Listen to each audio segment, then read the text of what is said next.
Welcome to those of you joining us here today for our alumni virtual event to discuss a few topics regarding tuition, vouchers, Belen, saving money for Belen, anything like that. Before we get started, I do want to make mention that when this all started, Rick Raimundes was a big part of it, and he actually came up with the acronym AVE, Alumni Virtual Event. Tomorrow would have been Ricky's 50th birthday. We tried to put this out for tomorrow, but we couldn't. So in memory of him, we want to offer this Ave to him and pray for him and just tell him we love him. So I just wanted to start off with those remarks. So thank you again for being here. I want to go ahead and introduce our three panelists.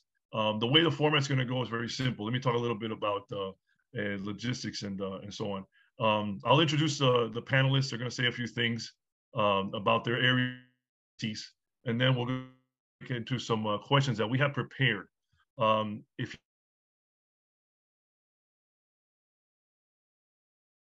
we ask you to email us at alumni@belenjesuit.org, alumni@belenjesuit.org, and we will get your questions answered or asked here on the AVE. This is a very interesting topic. We got three wonderful individuals, very knowledgeable in this area. So I want to go ahead and get started with introducing them.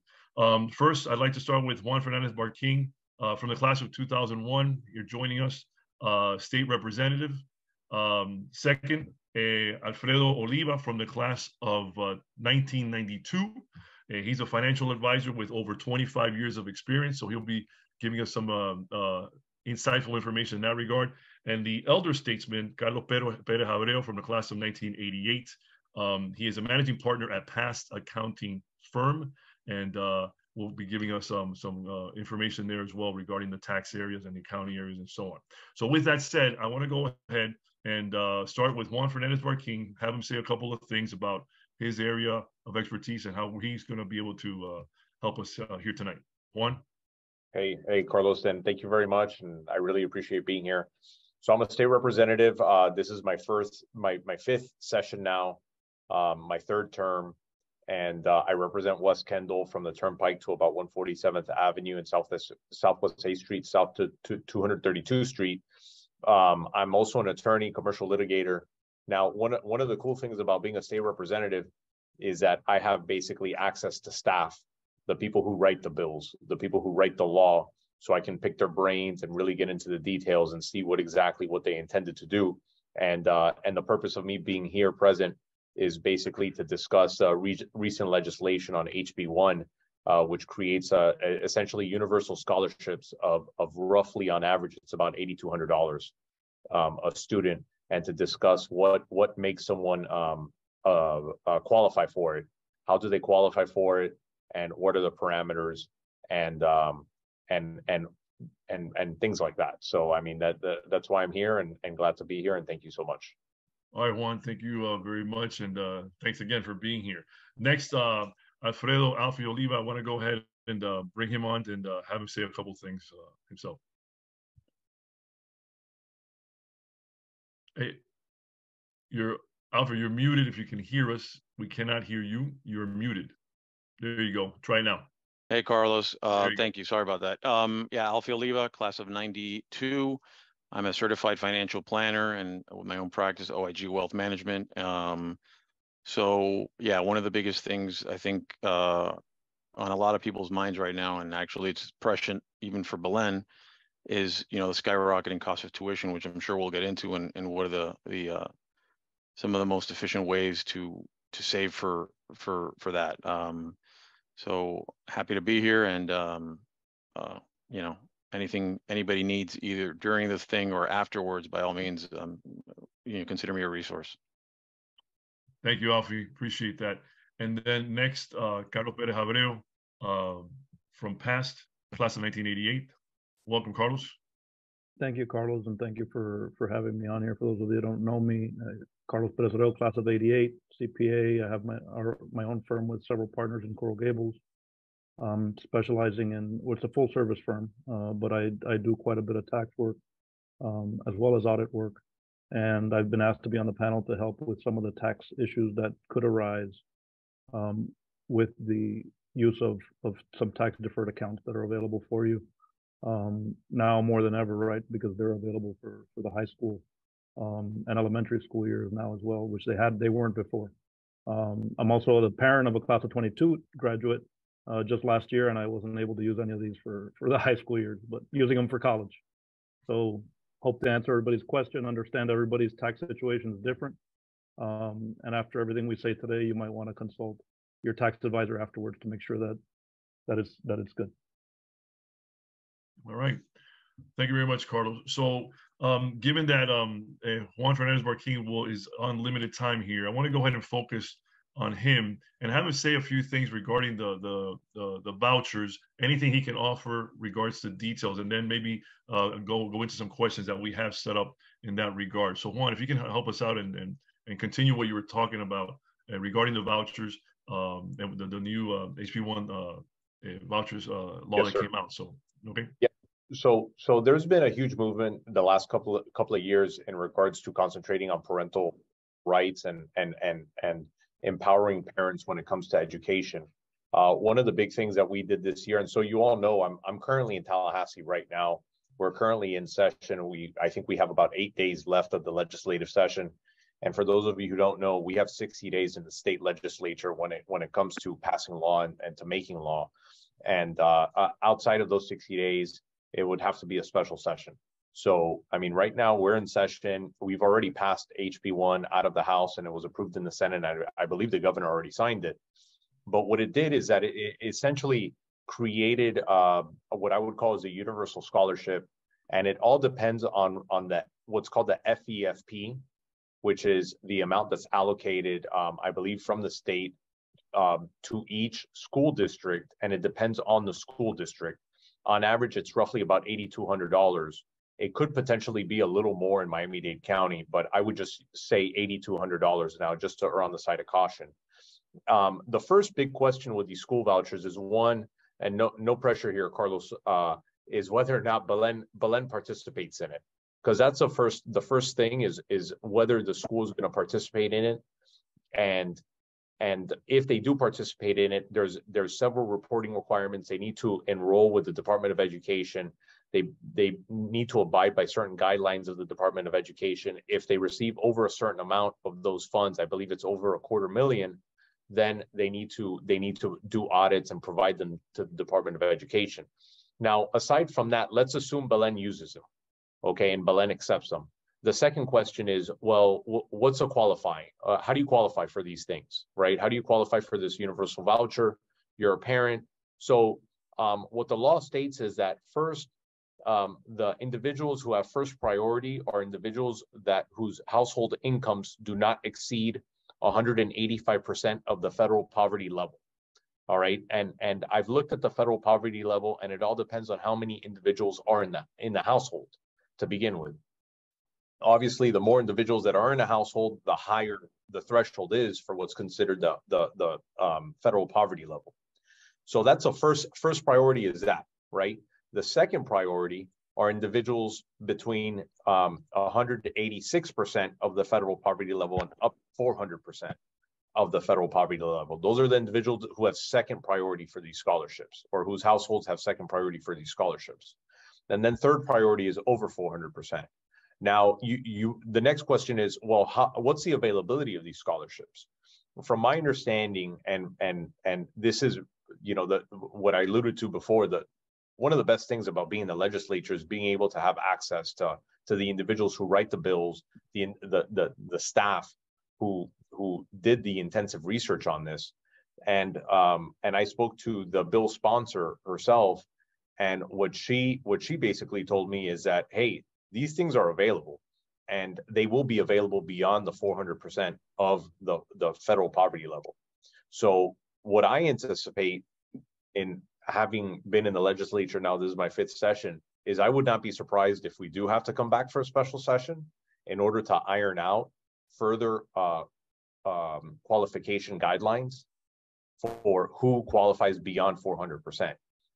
I think that that's a serious possibility. at this point. I mean, we don't know. We're kind of venturing into an unknown territory with these universal vouchers. But it is something that I would not be surprised if we expand further on these over the next couple of years. And I think that they are here to stay. There's a whole movement among other states that are doing this. The state of Arizona, I believe, is completely on this. The state of West Virginia a couple of years ago did that, but no state that that comparable to the size of Florida. You know, you're talking about 23 million residents here, as opposed to Arizona, which I think is a roughly about 11 million. No state of this size has tried to do this. So this is going to be a learning process here. And I think they're here to stay. And I really hope Belen accepts them. Okay. So, Juan, thank you for that. I do want to answer this question that about Belen and their participation with these vouchers. And the answer is yes. We do participate in the vouchers, the ones that are out there now, the McCabe scholarships and everything that's out there, we do. And this goes for everybody. We encourage anybody that wants to apply, once admitted to Belen for financial aid, to do so. We are based on a need base only, which means that whatever you qualify, whatever scholarship you qualify, and whatever amount Belen will supplement, or you know, let's say you qualify for 10,000, and then through the scholarships you get 7,000. Well, guess what? You get 7,000 from the scholarships, and Belen gives you 3,000. It actually helps us out because that means we can give more financial aid out to everybody, to other people. So yes, we do participate in everything that's out there right now, Juan, and so everybody knows. And again, I encourage everybody that is in the situation that they see their son getting into Belen soon, or is in there already, to apply, and all that will be assessed, and all that process will happen. So just wanted to make that very clear. Okay. Perfect. And we will do whatever the state is required. We all that is going to, we're on board with all that. So I want to make sure everybody understands that. All right. So we're good there. All right. With that said, and Juan, thank you very much. One of the questions we had was, can I use vouchers to pay for tuition at Belen? And the answer is yes. And are you eligible for them? Well, like I said, based on, you know, a need, we'll do that. So hopefully that answers that question. One question that's here that we want to ask, and this may apply to Alfie Oliva. How can I lock in today's Belen's tuition rates for my son's education? I think that question stems from what was known as the Florida prepaid college program, which is the difference between that is there's the section 529, which is a college savings and a prepaid tuition. So the 529 is, you know, you put the money in and it can grow to a lot more. The Florida prepaid, which actually I was one of the first ones, or I guess my generation, is that's what you're doing. You're locking in, you know, the price today for the future, and that exists. But to my knowledge, it does not. It's not available for high school. There's no such thing as that. It's only for secondary education. Okay. All right. And with that, so there's no, for 529. There's nothing for. No, I mean, what I'm saying is, if you're asking about locking in and saying, hey, this is what it is, there really isn't. Like I said, so there's two things. There's the prepaid tuition, which was, you know, the original, and then there was the 529, which is saying, hey, I'm going to put in X amount of dollars, and it could be worth a substantially lot more than what's needed for quote unquote tuition, and it has a lot more flexibility in terms of what it can be used for. You know, it grows tax deferred. It's sort of like an investment savings vehicle that grows tax deferred, and distributions can be made for anything considered educational expenses. And what I mean by that is not only, you know, tuition, you know, extracurricular activities, room, board, and stuff like that. If you can document it, you can. So I guess maybe that question comes from the fact that since that didn't exist prior, because it's only been for college, there was a change in 2005 that did, and that we still have today, has the provision whereby you can begin a 529 and take up to $10,000 per year for elementary and high school education tax-free. So that's very helpful as well. But I don't know if that's what you know, along the veins of what you were discussing. But yes, before it wasn't available. Now with the cost of higher, and not only higher education, but, you know, private school, it has that provision. Oh, okay. All right. Perfect. Carlos, you want to chime in here on that? Yeah, Alfie is absolutely correct. Between the 529, they're both Section 529 type plans, but the first one, the prepaid tuition, is the one that, like, for example, the state of Florida runs for its colleges and universities, and they do lock in and say that they'll cover your tuition whenever the person goes to school. But like those that have the Florida prepaid and then their kid does not go to a state school, you know, they get whatever the value of the account is at the time. They don't get whatever tuition is today, right? So it does work like a 529 from the standpoint of, if you don't go to a state school, your tuition's not guaranteed. You end up going to the University of Miami, you're going to get, you know, a very small amount of what that tuition is. Right. Whereas the 529 that Alfie was alluding to is one where you just save the, you know, contribute to it, tax deferred over time, and as long as it's used for qualified education expenses as defined, all of the money, including the earnings, does come out tax-free. Now, there is one thing that I did want to mention on Alfie's comment regarding the elementary and secondary education, right? So elementary and high school, there's a small difference in that it is limited to tuition, okay? For colleges, it's higher qualified education expenses, and that's when you get into room and board and certain things. And there's certain limits on room and board as well, depending on what the federal financial aid guidelines are. But and Belen is over $10,000 a year for those that don't know that. So I think you'll be covered in tuition alone. But for the high school and elementary school students, it is limited to tuition. So you cannot, if you're at a school, you know, if you're even in an elementary, a local Catholic school before Belen, and your tuition's at $7,500, don't think you can take out another $2,500 to pay for an iPad and books and that type of stuff, because for this particular thing, it only qualifies for tuition. So I did want to make that clarification on the distributions from them. Okay. All right. Carlos, I have a question for you, Carlos Pérez-Abreu. Is the government looking into inflation management of private school tuition now that so many dollars are accessible? Are they trying to avoid what happened with college and tuition skyrocketing with government-backed student loans? In what sense? I don't know the reason for the question in terms of inflation. Like a lot. Actually, it was meant for Barquín. Okay. Yeah, I would think it would be more government. Yeah. Yeah. No. The question was just clarify. Juan, I'm going to read it to you. It says, is the government looking into inflation management of private school tuition now that so many dollars are accessible? Are they trying to avoid what happened with college and tuition skyrocketing with government-backed student loans? Well, I would say that the FEFP does change this amount that's allocated from the state to the it's basically like a per pupil amount that follows the student. So what I anticipate is that it will change, and I'll confirm this, is that it will change year to year, right? So I mean, it won't per se take into account inflation, but it will adjust accordingly and increase accordingly. So it won't. I don't anticipate that it'll stay stagnant. But I mean, there's only, you know, realistically speaking, I mean, there's only so much that we could take into account when it comes into inflation. I mean, as a financial advisors know, I mean, it's incredibly difficult to take into account the immediate hyperinflation. For instance, what's happened over the last 12, 18 months. I would actually add to tell that question, don't hold your breath. Don't wait for the government, because you're not going to be able to get, you know, it would be way too much. It's already, there's, you know, they're already contesting a lot of the, you know, student on the federal level, the, you know, relief, and it's gotten extremely expensive. And that's why planning early is key to doing that, you know. And, you know, you can get into details, but especially for people that have, you know, multiple siblings. I mean, if you start putting in a disciplined way money, you're going to have a lot more flexibility in the future, potentially, than waiting for there being some legislation. At the end of the day, I mean, correct me if I'm wrong, but it's not going to, the government's not going to say, yeah, we're going to subsidize somebody's $25,000 tuition. They're going to be like, you know, go to a public school.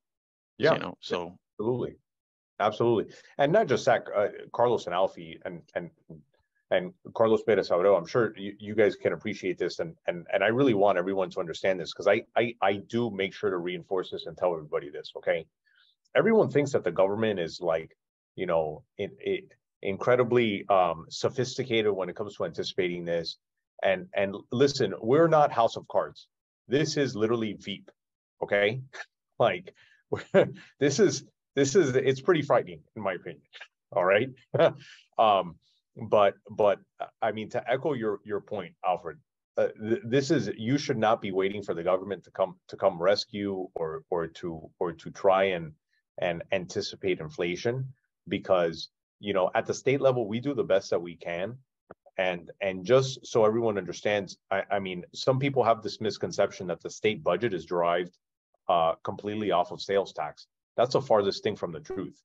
A third of our budget is from sales tax. Another third is from the federal government in the form of federal grants. And then the other third is basically from our state trust funds, from fees like the licenses that you pay every year, the license tags, and a bunch of other random professional licenses and certain other fees.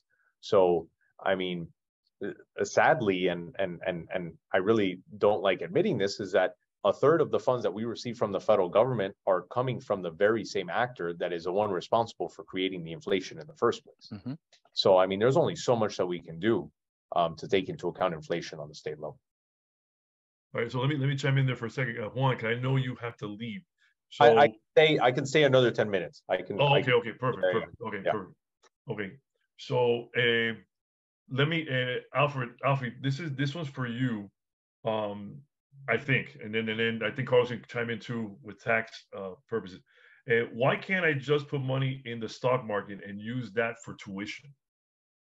You certainly can. I mean, the only issue with that is that, and this is definitely something that I believe Carlos can expand on, but then from a tax standpoint, there's this thing called the kiddie tax, right? So for example, you're going to put money into something, and then people used to do that before, saying, hey, I got a young kid, you know, not working, perfect. I'll, you know, open an account in their name and, you know, trade here and there and make some money, and I won't even be hit from the tax standpoint, right? So taxation and tax deferral is one of the huge benefits of the whole thing of 529. So why would you do that? I mean, you certainly can, don't get me wrong, but it could probably create more of a tax situation, and that I think Carlos would probably allude to and say it's probably, there's a better vehicle by doing it. Just like, for example, some people say, well, why don't I put the money into a UGMA, which is Unified Gifts to Minors Act, you know, or UTMA,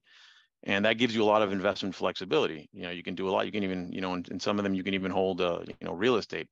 But at the end of the day is once that child turns of age, they can take it and grab a Harley and, you know, spend it all in, you know, going through Europe.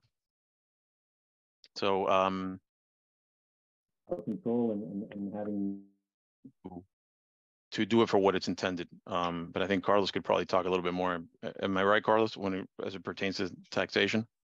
Yeah, yes, absolutely, Alfie. The you know, the kiddie tax is where they start taxing unearned income at the parents' level. So from the standpoint of opening up an account for a child, or in your own name, because really at the end of the day, it's your money and you can have it in your own name. You're going to be paying tax on those, you know, on the interest and dividends. You could have a lot of unrealized gains that you will definitely not, maybe you can defer the tax while they're unrealized, but then you're running the risk of the market, obviously over a long period of time.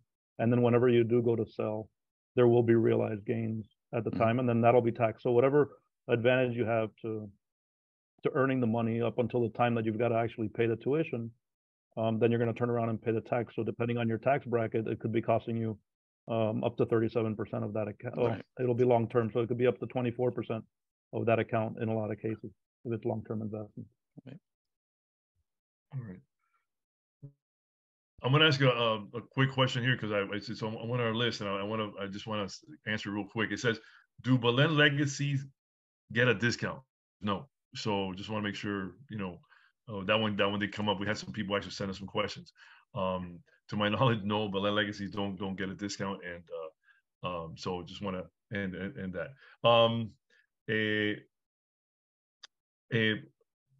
Juan, so let me ask this question, and before I go into detail. So if, and I know Juan's got to go in a few minutes. and this is for all three of you. I see a lot of young alums on here. You got a 1-year-old. What's the best advice you can give me to save up for Belen's tuition? I mean, he's going to Belen in, in 12 years.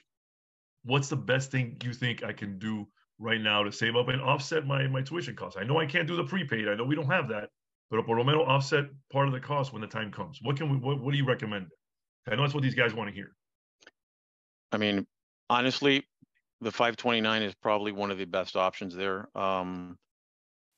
I know some people, for example, have done, and Carlos will add to this, which is another planning tool that we've seen before, is setting up a Roth IRA. If certain potential, correct me if I'm wrong, Carlos, if there's certain holding periods, some of the Roth could give you the ability to use congruently that money tax-free. There's for certain education. The key is just being disciplined and starting to put money away. One of the things about the 529, and I think a lot of people end up using, is a lot of people get gifts, kids when they're young, right? So tell the grandparents, the ones that are sitting on the cash, hey, why don't you throw a junior a little bone here, and make a contribution on their behalf. And a lot of people use it up to the limit of $15,000 that does not incur any gift tax. And there's ways where there's accelerated funding mechanisms for different parents and guardians to do that. It is a very, very solid vehicle. I mean, there really should be no, and you're not bound to it. You don't have to. For some reason this month you couldn't do it. I mean, you have a lot of flexibility. It's not like you're signing up for something and then all of a sudden you're going to have this mortgage payment for the rest of your life. It's just the more disciplined you are, the more you dollar cost average, and that's putting in the same amount, regardless of the fluctuations of the market, you're going to be in good shape. Okay. It's just, it is, it's just having the discipline to do it. And again, you may have a child that is great and says, okay, I went to Belen and now I'm going to college and I still need the money. And another one that gets a full ride. And then the one on the third one on the way says, well, I'll use that money that the other one didn't use because he got a scholarship, and you can pass it on to them. You can even give it to, nieces, nephews, blood and different type of relatives. It's got a lot of flexibility. All right. Carlos, you want to add? Yeah, I mean, I agree there with what Alfie said. I'm not sure I'm too familiar with the taking out from a Roth IRA for education, but again, it could exist. In terms of the gifting, absolutely. It's up to 17,000 now for 2023. Oh, is it? Actually, yeah, the annual gift exclusion, which I think was what he was alluding to, is the amount that that a person can gift to somebody else. So any contribution to a 529 account is a completed gift for gift and estate tax purposes. For those not familiar with that, the U.S. government taxes on gifts exceeding a certain amount over a lifetime, or on estates over a certain value. That number is now somewhere near in the neighborhood of almost $13 million. So we're talking about a lot of money. But what a lot of people can do is utilize $17,000 a year per donor, per donee. So when you start adding it together, if you're a husband and a wife, you can give $34,000 annually to each of your children's 529 account without having to worry about a gift tax issue, and then let that grow tax deferred, right? So imagine year one, you can contribute that, you have the ability to do that 34,000. All of a sudden you're compounding at a very young age, something that should help out for, the Catholic schools of the world in elementary, the Belens for middle school and high school, and even for college, depending on how that investment performance is. Now each state, so something we haven't gotten into on 529s is that they're organized by state, and each state has their own 529 plan, and you can talk to Alfie about which ones are the better ones from a cost standpoint and or investment portfolio standpoint. But they are invested and approved in each state. Luckily, we live in the state of Florida that we don't have to worry about the income tax ramifications of either contributing or getting distributions from states that are not their own, because some of them are favored for, like, if you live in California, you're going to get a more favorable tax treatment from the distribution of a California 529 plan than you are from one maybe in some other state. The other part that Alfie talked about was super funding. So the 34,000 I referred to earlier, you can actually multiply that by 5, right? And contribute that times 5 in year 1. Now then, you're going to be required to file a Form 709 for each husband and wife for 5 consecutive years so that you can avail yourself of that $17,000 exclusion each year going forward. Okay, so I know I'm getting a little bit complicated in terms of gifting, but a lot of people do that. They just say, all right, I've got the money now, whatever, they had an inheritance or they won the lottery or something like that, and they just go ahead and deposit the 150 grand for sake of rounding here on day 1, and then imagine what that can grow to in a 529 over time. So all that's allowable. That will require tax filings on an annual basis for 5 years, but it's a tool that can be used by you, by grandparents, by people that want to help out with the education, not only college now, but at least up to $10,000 a year for elementary and secondary. Right. So quick question over here. Someone was asking, what happens if I don't use up everything in the 529? So if you don't use up everything in the 529, then you haven't had a really good, I'm kidding. If you don't use everything in the 529, whatever's left over can be given to a sibling or another family member. You can then take, the custodian, which is usually a parent, could take, that out. However, they will pay tax on that, on the unused portion. So it behooves you to say, find something to use it. Okay. I don't think that it's probably say, hey, let me go get a nice apartment off campus, and that might not pass the mustard test. But as it pertains to higher education, college, and a good point that Carlos made is that it's more limited for high school, right? Because it's up to 10,000 and it's for tuition. But in college, you have the ability to have much more considered what are high, secondary education, which is books and that iPad he spoke about potentially, and stuff like that. So that's something to keep in mind.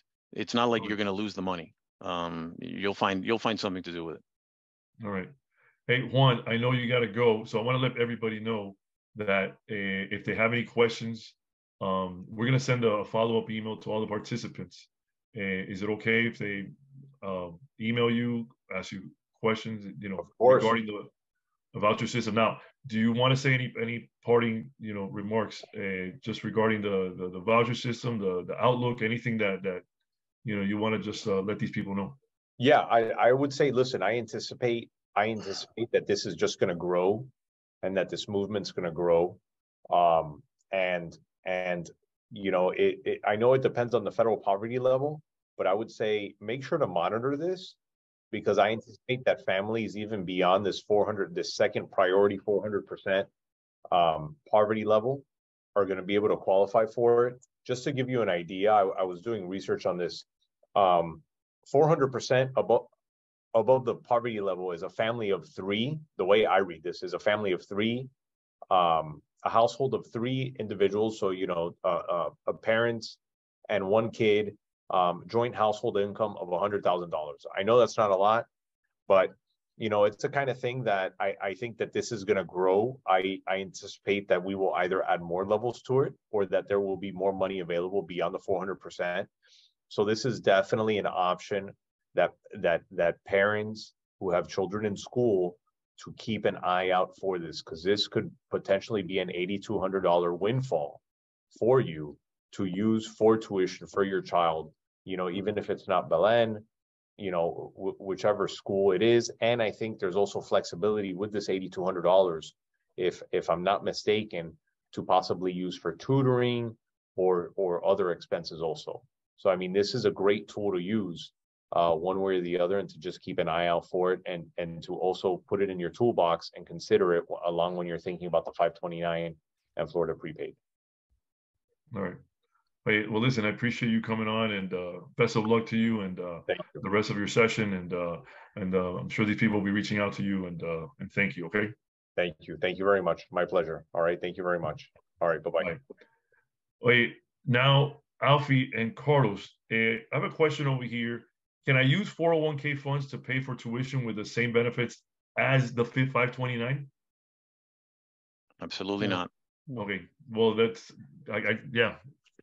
Yeah, I mean, and again, that's getting a little bit more into the weeds, but what I had mentioned earlier, sometimes what people will do, and please jump in, Carlos, because taxes are so fluid all the time, but you've heard of the Roth IRA. So the Roth IRA, in some instances, you can, right? So the Roth, remember, if you take out money before 59 and a half, you're going to pay a 10% penalty for premature withdrawal, and in addition to ordinary income. So it's not really good.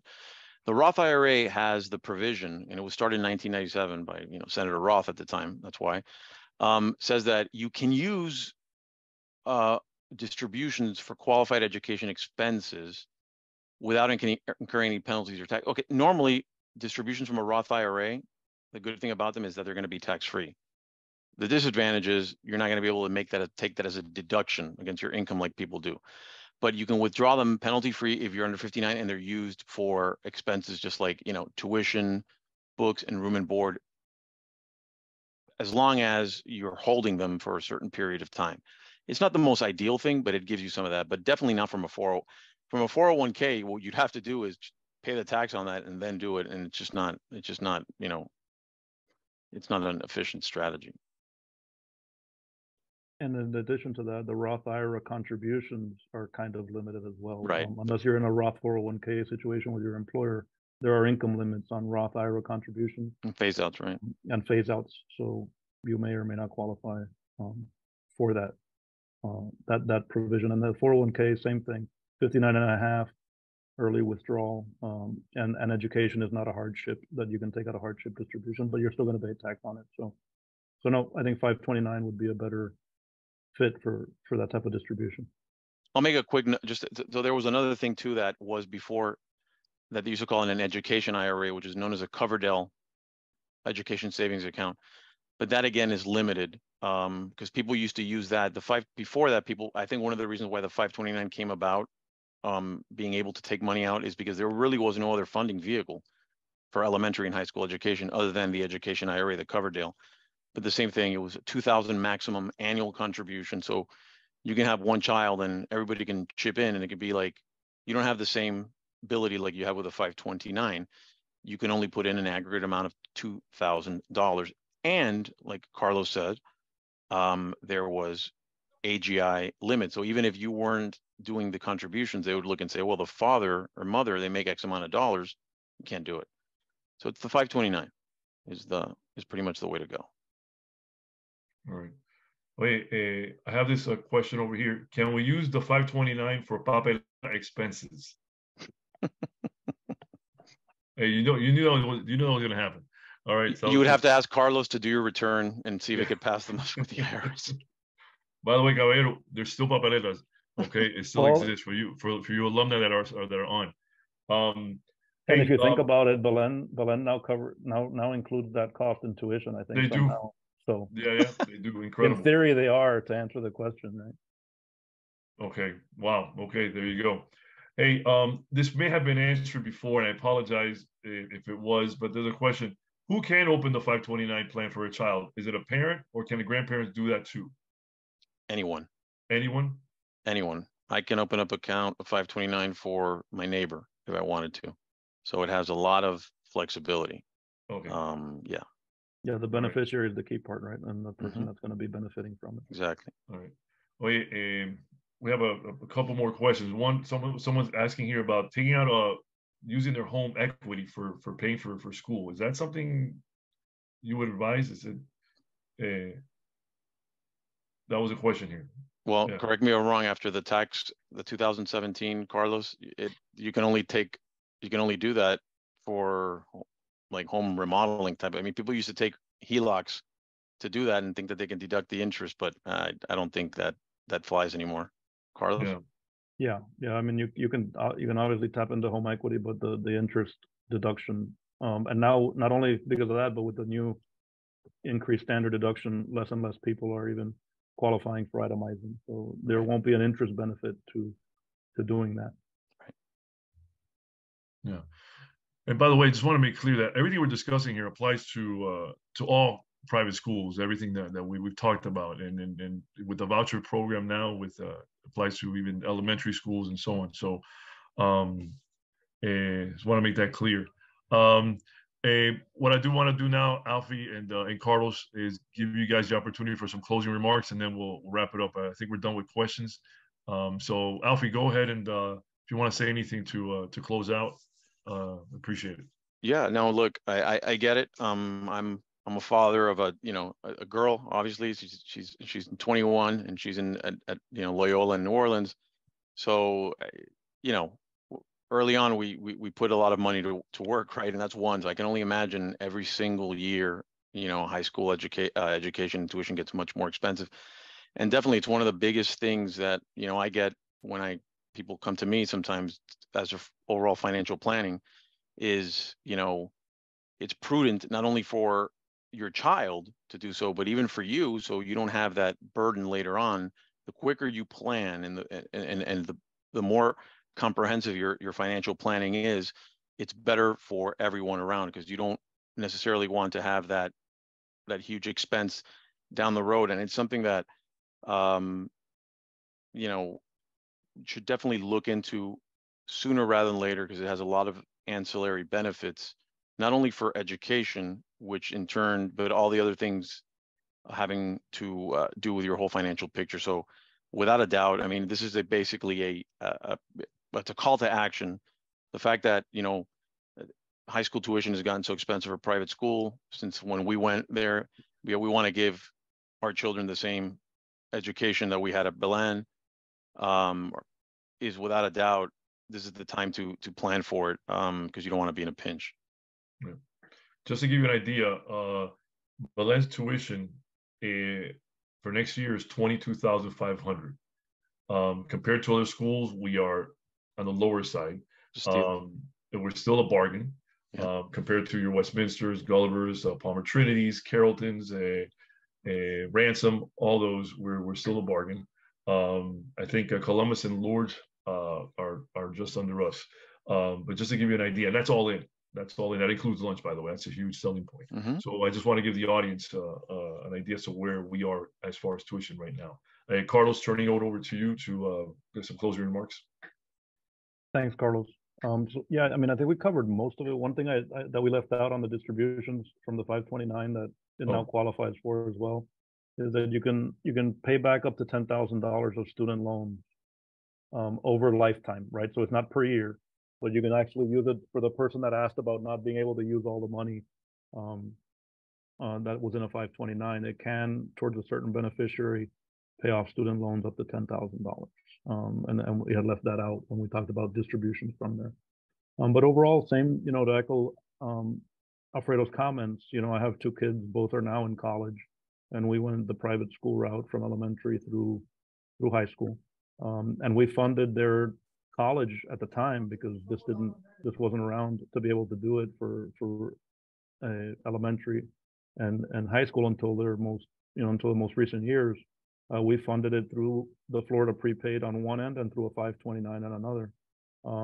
And that's how we did it. And the earlier you start, Alfredo can help you out with that, time value of money, that, time is the best that you have. So the more that you can put in, the sooner is going to be helpful. The Florida prepaid, I know, has gotten expensive from what I've heard. And it's a monthly payment like he was talking about that you got to get into. But as long as you're disciplined in one way or another, the 529 does give you somewhat more flexibility as to what you can use it for in the future. You're not limited to just state school, and it depends on what state you choose how much it grows over time. That depends on the market, but they're pretty limited.